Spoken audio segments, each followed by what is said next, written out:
Welcome to JHGWoodCraft. I'm Jedi, and today we're going to be talking about how to avoid getting skid marks during your woodworking projects. Actually, we're going to talk about how to avoid burn marks. So sorry if I got you with the clickbait there, maybe. So hopefully that'll still be useful to you. So this is actually a follow-up from our to-dado or not to-dado video.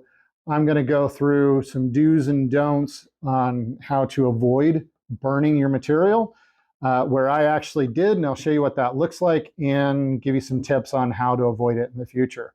So with that, grab a drink. Let's get started.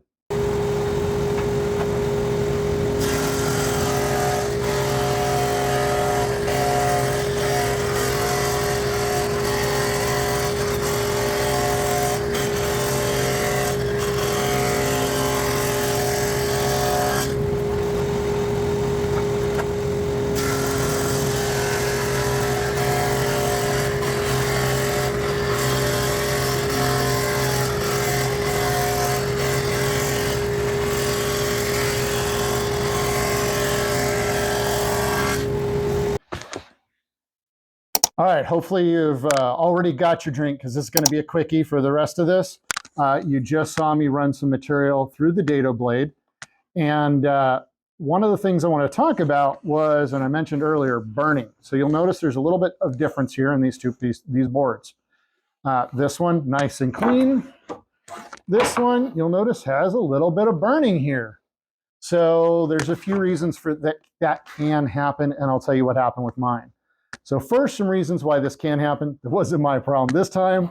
Was it could be number one, could be a poorly maintained blade. It's either too dull, or it's out of alignment, or it's dirty, really dirty. So those are some things that can actually cause some burning. So if you get that, make sure those are out of the way.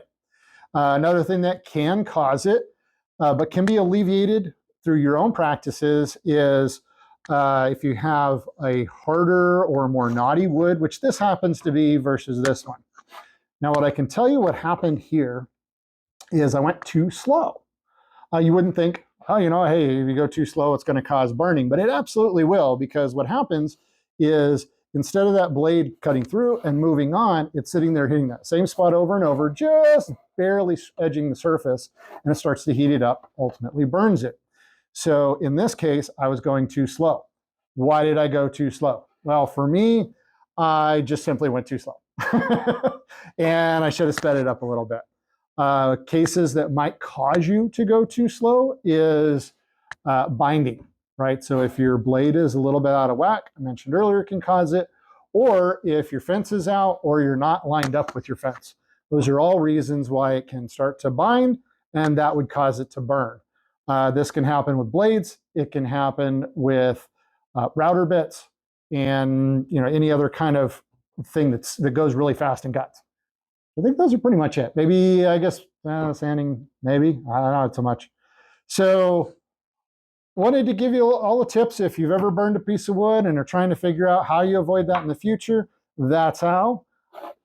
Just to give you so in this case, this table this is going on, these burns are not going to affect the install at all, because they're in this rail. They're not going to be visible. So we're all good there, nothing to worry about, and it doesn't reduce the stability or strength of your material or anything like that. So we're good there.